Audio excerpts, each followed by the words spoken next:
Salut. Alors aujourd'hui, comme vous l'avez remarqué, j'ai équipé ma tenue de sorcier. Et c'est parce qu'aujourd'hui, on va analyser un magicien un petit peu du format short, qui est en gros un des youtubeurs qui a un nombre de vues par post, un des plus élevés du monde francophone sur les shorts, si ce n'est le nombre de vues par post le plus élevé qu'on a en ce moment. Et donc aujourd'hui, ce que je vais faire, c'est une analyse de ce que cette personne fait très bien, qui explique, on va dire, son grand succès aujourd'hui dans le format short. Et ce qui est drôle avec ce mec, c'est que le nombre de vues par post est énorme. Ceci dit, la quantité de posts qu'il fait, eh bien, elle n'est pas si élevée que ça. Et donc, c'est pas un mec qu'on voit souvent en fait dans notre feed. Ceci dit, à chaque fois qu'il poste, généralement, tout le monde le voit une fois. Et il s'avère que c'est pour plusieurs raisons. Il utilise des aspects de psychologie pour garder les gens accrochés sur sa vidéo. Et il y a 2-3 petites techniques, 2-3 petits secrets qu'il utilise pour faire des millions de vues par post à chaque fois. Et donc aujourd'hui, si vous êtes un créateur qui veut se lancer sur le format short, si vous êtes un créateur qui fait déjà des vidéos sur le format short, eh bien aujourd'hui c'est la vidéo pour vous, un petit peu comme toutes les vidéos de cette chaîne. Et le youtubeur en question, c'est Alexis Ferragni. Et quand on regarde ses stats, déjà on voit 223 vidéos et 309 000 abonnés. Donc ça veut dire que par vidéo postée, il a fait plus de 1000 abonnés, ce qui veut dire qu'il convertit extrêmement bien ses vues en abonnements. Et donc sur ce, on va commencer à écouter les vidéos et je vais vous expliquer au fur et à mesure ce qui fait bien, ce qui peut derrière être utilisé potentiellement dans vos vidéos à vous. Et globalement, quand on est à ce niveau-là, c'est-à-dire un nombre de vues par post stratosphérique, on va dire plus d'1 million, généralement ça veut dire qu'en gros toutes les vidéos n'ont pas de gros défauts particuliers. C'est un petit peu normal, hein, si ça fait autant de vues, c'est que c'est simplement agréable à écouter. Mais pour arriver à ce stade de vue, plus d'1 million de vues par post, généralement il faut aussi prendre un ou deux aspects de la création de vidéos et il faut le faire particulièrement mieux que le reste de la concurrence. Des branchies artificielles. Ce masque devait nous permettre de respirer sous l'eau sans bouteille de plongée. Alors pourquoi on a abandonné le projet? Ça, c'est le Triton. Ces deux capsules sur les côtés du masque viennent filtrer l'oxygène contenu dans l'eau avant de l'envoyer au plongeur grâce à une... Alors ici, comme d'hab, il respecte les grandes règles de l'accroche, c'est-à-dire que... Des branchies artificielles. Ce masque devait nous permettre de respirer sous l'eau sans bouteille de plongée. Ici, voilà, comme je dis à chaque fois, il faut toujours se souvenir quand tu crées des vidéos. Le mec avant, voilà, il regarde des vidéos de pêche, il regarde des vidéos de cuisine, il regarde des vidéos de maçonnerie, il regarde des vidéos qui ont rien à voir avec ta vidéo à toi. Et donc, quand on rentre dans ton short, c'est pas comme une vidéo YouTube où tu sélectionnes en fonction des titres. Ici, sur le format short, tu swipes, tu sais pas sur quoi tu vas tomber. Petit peu comme une boîte surprise. Et donc comme les boîtes surprises, il faut expliquer ce qu'il y a dans la boîte, sinon les gens ils vont juste swiper et passer à la boîte d'après pour arriver à la surprise d'après. Et donc en gros ce que je dis, c'est que sur les accroches, un des éléments importants c'est contexte, contexte, contexte. Qu'est-ce qu'on regarde, qu'est-ce qu'on va regarder, c'est quoi la problématique. Ça il faut qu'on l'ait dès le début et c'est exactement ce qu'il fait.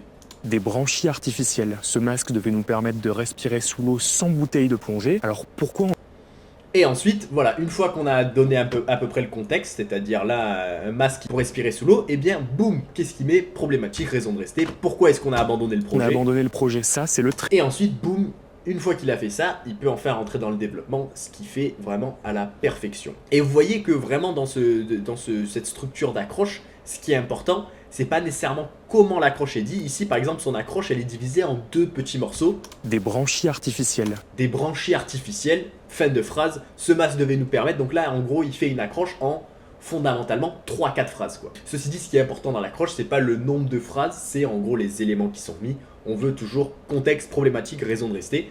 Et ici, il l'a fait en 3-4 phrases qui étaient plus courtes, mais on peut aussi le faire en une phrase, chose que Alexis a probablement fait sur d'autres vidéos. Mais voilà, déjà là, dès l'accroche, on sent qu'il y a une bonne maîtrise. Il a un truc qui fait extrêmement bien. Je suis presque envieux de tout ça, c'est son choix de sujet, dans le sens que généralement ce mec ne floppe presque pas, quoi. À chaque fois qu'il choisit un sujet, c'est toujours un truc intriguant, un petit peu farfelu. Mais il y a une raison un petit peu scientifique, vous allez voir. Il y a une vidéo qu'il a faite sur les trous à Dubaï, bref, je vais vous la montrer après. Mais ce mec-là, en choix de sujet, toujours bouillant au maximum. Juste un truc que je remarque maintenant, que j'avais pas spécialement remarqué avant, c'est que d'après ce que j'ai compris, là j'ai vu qu'il avait une chaîne secondaire, là, juste avant de faire la vidéo, où en gros il propose ses services un petit peu en tant que réalisateur. Je pense qu'avant YouTube, du coup, lui, il vient un petit peu d'un aspect plus... réalisateur, il adore la création de vidéos. Et donc sur certaines vidéos, j'ai l'impression qu'il a rajouté un grain derrière, un grain un petit peu de cinéma, chose qui est fait du coup, comme vous l'imaginez au cinéma. Ceci dit, mon humble avis personnel pour le format short, c'est pas spécialement nécessaire et je pense pas que ça ajoute grand chose. Ceci dit, c'est une petite touche artistique qu'il a rajoutée. Devait nous permettre de respirer sous l'eau sans bouteille de plongée. Alors pourquoi on a abandonné le projet? Ça, c'est le Triton. Ces deux capsules sur les côtés du masque viennent filtrer l'oxygène contenu dans l'eau avant de l'envoyer au plongeur grâce à une petite... Ok, donc ici, ce qui fait bien, regardez aussi, c'est sur le choix de visuel. Il n'a pas choisi n'importe comment. Encore une fois, comme je disais, quand tu arrives au stade où tu fais 1 million de vues par post et encore plus, en gros, sur tous les aspects de la création de vidéos, il faut être au moins potable, au moins à peu près bon, pas spécialement exceptionnel, mais il faut être potable plus sur tous les aspects de la vidéo. Je dis pas que Alexis Ferran est potable plus, il est beaucoup plus fort que ça. Encore une fois, c'est un des créateurs français qui fait le plus de vues par post. Donc voilà, tous les aspects de la création qu'il fait sont bien, mais vous allez voir, il y en a un ou deux qui fait particulièrement mieux que les autres, et j'en parlerai un petit peu plus tard. Des branchies artificielles. Ce masque devait nous permettre de respirer. Il y a une règle d'or au cinéma qui est ne parle pas, montre, qui est en gros que montrer quelque chose sera toujours plus puissant que d'en parler. Et donc ici, sur le format short, tu es un petit peu obligé de parler autour d'une problématique, donc ça c'est normal, mais il n'oublie pas cette règle et il montre toujours ce qui fait, ce qui se passe. Sous l'eau sans bouteille de plongée. Alors pourquoi on a abandonné? Et ensuite, boum, quand il parle à l'auditeur, donc pourquoi est-ce qu'on a abandonné le projet? On revient sur un face cam, ce qui est en gros la technique la plus optimale d'utiliser le plan face cam, c'est en gros le sortir seulement quand nécessaire, seulement quand on parle à nos auditeurs ou quand on n'a rien à montrer, mais quand on a des choses à montrer, toujours quand on parle à l'auditeur, boum, c'est le moment de mettre son face cam. Donner le projet, ça c'est le Triton. Ces deux capsules sur les côtés du masque viennent filtrer l'oxygène contenu dans l'eau avant de l'envoyer au plongeur grâce à une petite pompe alimentée par batterie. Sur le papier, l'invention est révolutionnaire. Pour moins de 300 $, le Triton permet de plonger pendant 45 minutes sans équipement lourd à porter. Et donc ici, même en termes d'écriture, ce que je remarque, c'est que ici avant, on a mis une problématique, donc pourquoi est-ce qu'ils ont abandonné le projet? Et puis ensuite ici, la structure d'écriture, là je suis très grand fan. En gros, ce qu'il va faire, c'est qu'il va d'abord commencer à présenter tous les pairs et en gros expliquer la théorie derrière le produit, ce qui inconsciemment, en gros, il explique pourquoi le produit est génial. Il va expliquer pourquoi le produit est génial avant de en gros détruire pourquoi il marche pas, pourquoi on le voit pas plus souvent. Mais en gros ici, quand on a juste cette partie accroche et qu'on écoute pourquoi le produit est génial, moins de 300 €, tu peux respirer sous l'eau. Là on se dit putain mais c'est le produit révolutionnaire. Et du coup ici ce contraste entre il n'existe pas mais il est révolutionnaire, eh bien c'est très accrocheur. Ça nous donne envie de rester et en gros en faisant ça il accentue la problématique et ça nous donne envie de rester jusqu'au bout. Puis au plus il va parler des bénéfices du masque, au plus on va se demander putain mais pourquoi est-ce que ça n'existe plus? Donc ça a fait le buzz quand il a été annoncé en 2016 et la startup derrière l'idée a lancé une campagne de financement participatif. C'est là que les ennuis ont commencé. Sur sa page... Et ensuite, boum, là, je sais pas si vous avez écouté cette petite phrase, mais celle-ci, elle est très importante. Donc là, on va dire, il a commencé à parler un petit peu plus dans le sujet. Ceci dit, ici, c'est le but de cette phrase, je vais vous la remettre. Participatif. C'est là que les ennuis... Et c'est là que les ennuis commencent. Ça, c'est, on va dire, une relance. Là, ça insinue qu'il y a quelque chose qui arrive.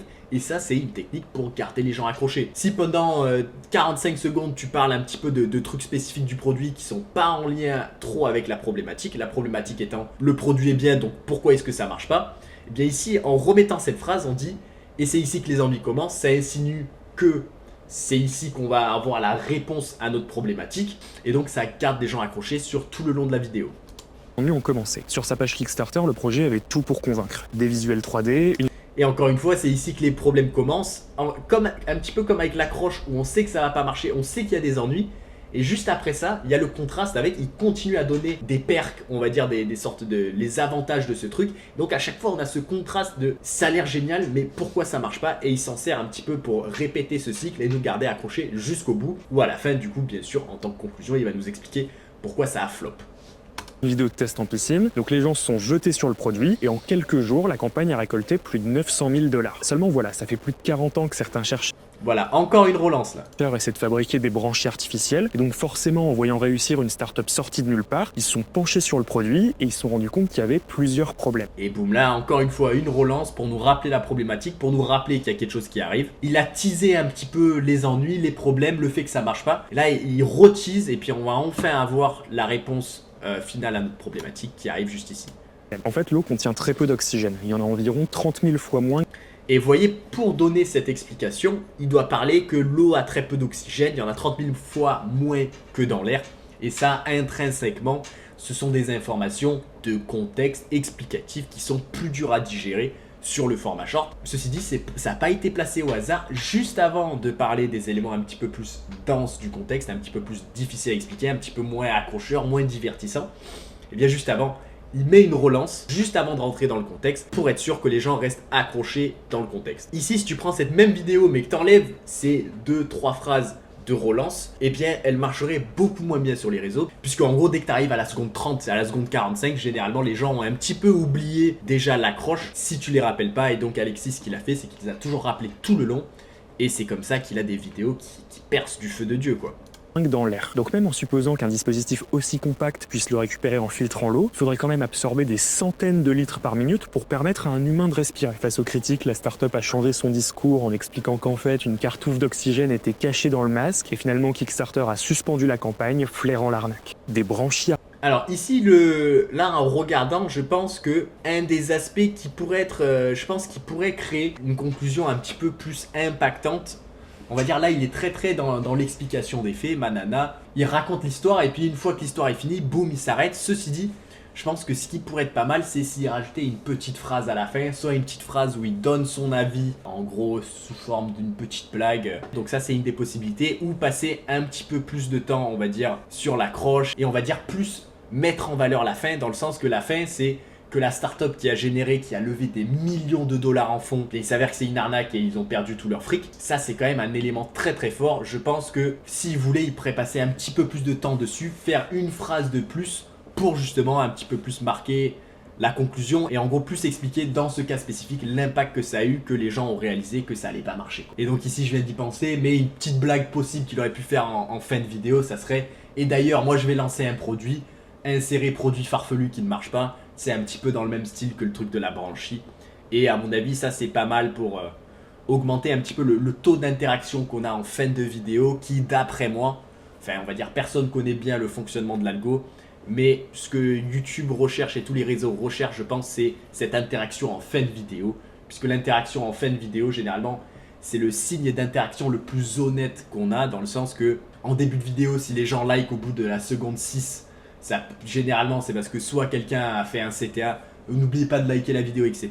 Enfin, on va dire c'est trop tôt pour juger naturellement la qualité de la vidéo. Alors que les gens qui like en fin de vidéo, c'est que ils ont aimé toute la vidéo, quoi. Et ça, c'est vraiment un signe très honnête de l'appréciation ou non de la vidéo par nos auditeurs.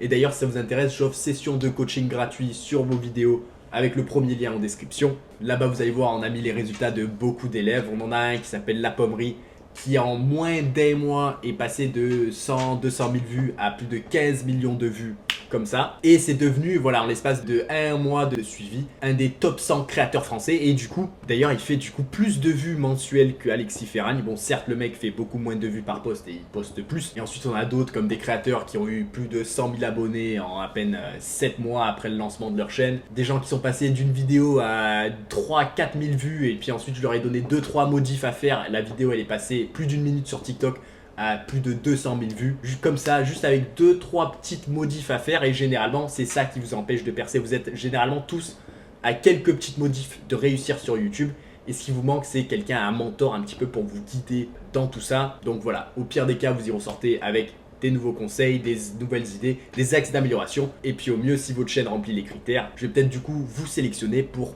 un accompagnement un petit peu plus poussé, où là va vous aider à faire passer de 5 à 10, 20, 30, 40, 50 millions de vues par mois, rien qu'avec le format short. Ensuite, il y a une deuxième vidéo là, qu'il en a sorti une il n'y a pas si longtemps.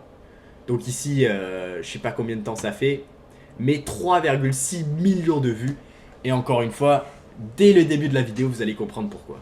Cette grue balance une masse de 40 tonnes par terre, mais pourquoi Dubaï est obligé de creuser des milliers de trous avec cette méthode pour pas se faire complètement détruire? Je vous explique, en fait, depuis que Dubaï a... Donc ici, encore une fois, on a tous les éléments pour une accroche efficace. Contexte.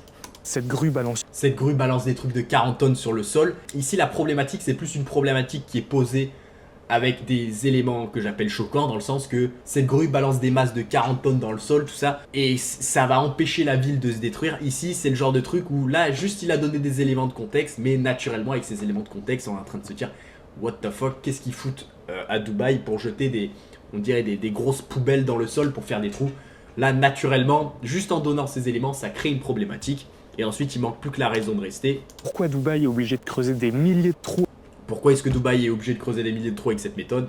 Boum, raison de rester. Avec cette méthode pour pas se faire pour pas se faire complètement détruire. Là, c'est même une bonne raison de rester, quoi. Complètement détruire. Je vous explique. En fait, depuis que Dubaï a percé... Ensuite, là, l'accroche est finie, mais pour passer de la partie accroche du bloc accroche au bloc développement, bien sûr, qu'est-ce qu'il fait? Je vous explique. En fait, je vous explique en fait, et puis là en gros il a transitionné entre les deux, il a utilisé quelques mots de transition, je vous explique en fait, pour qu'il n'y ait pas des fois cette cassure nette qu'on a sur certains créateurs, où des fois les gens ils font leur accroche, et ensuite la phrase juste après l'accroche, on dirait que ça vient d'une toute autre vidéo sans connexion à l'accroche juste avant. Donc là on n'a pas du tout ça vu qu'il a connecté le tout. depuis que Dubaï a percé dans les années 2000, l'Émirat adore construire des bâtiments hyper impressionnants pour afficher sa réussite économique. Normalement, pour ériger des gratte-ciel aussi imposants, les ingénieurs en structure doivent concevoir d'immenses dalles en béton qui sont parfois plantées en profondeur avec des pieux. Sauf qu'à Dubaï, ça suffit pas. Un gros problème de l'Émirat, c'est que la plupart... Voilà, sauf qu'à Dubaï ça suffit pas, boum, relance, et là ça insinue qu'on va enfin arriver à l'information importante. Des constructions reposent sur du sable, ou pire, du sable qu'on a déplacé dans de l'eau. Comme c'est pas un matériau solide, il y a un risque que ces fondations bougent ou qu'elles s'enfoncent dans le sol, et donc que les bâtiments s'effondrent comme des châteaux de cartes. Du coup, pour éviter que le Burj Khalifa finisse comme la tour de Pise ou que Palm Jumeirah se fasse engloutir par la mer, les entreprises de BTP doivent compacter le sol sur plusieurs dizaines de mètres de profondeur avant de construire dessus. Il y a deux manière de le faire. La première, c'est d'enfoncer une géante sonde vibrante dans le sable pour que les grains se resserrent entre eux. C'est la méthode douce. Et la deuxième, c'est de faire tomber de lourdes masses sur plusieurs dizaines de mètres pour tasser le sol par impact. Cette grue balance une masse de 40 tonnes par terre. Et donc encore une fois, je trouve que ici Alexis Ferragni, ce qu'il fait très bien, c'est toujours accroche plus développement. Dans le sens que pour moi ces trucs là ils sont faits vraiment non seulement dans les règles de l'art, mais plus que les règles de l'art, ça c'est les deux trucs qu'il a par dessus à mon avis la majorité de sa concurrence, puisque c'est fait parfaitement. Ces relances généralement c'est un petit peu dur à jauger quand les mettre, en particulier pour les créateurs un petit peu nouveaux, mais Alexis Ferragni il a on va dire il a la recette parfaite où les relances elles arrivent toujours au bon endroit et pour assurer qu'on se casse pas en milieu de vidéo, ce qui explique pourquoi vos vidéos à vous flop. Et donc ici il y a des leçons à être prises par monsieur Alexis Ferragni qui sont son choix de sujet, toujours des trucs très spécifiques. Il va pas prendre un sujet du style je sais pas pourquoi la Russie et l'Ukraine sont en guerre, ça c'est un truc général où il faut passer sur plusieurs années, des centaines d'années de contexte. Non, Alexis Ferragni, toujours sur les choix de sujets short, ce que tu veux faire, c'est prendre un sujet giga spécifique et faire toute l'histoire dessus. Et là, encore une fois, sujet giga spécifique. Pourquoi est-ce qu'il jette des grosses masses par terre, la start-up avec le truc qui respire, toujours des trucs très spécifiques. Ensuite, ce qu'on voit, c'est que toujours avec ses accroches sur son choix de sujet, ça part un petit peu d'un élément visuel pour être sûr que les accroches sont toujours efficaces. On va dire ces questions, c'est pas pourquoi est-ce que la Terre se réchauffe, non, c'est pourquoi est-ce que Dubaï prend des masses qui tombent par terre. Toujours ça part d'un élément visuel et ça c'est très fort.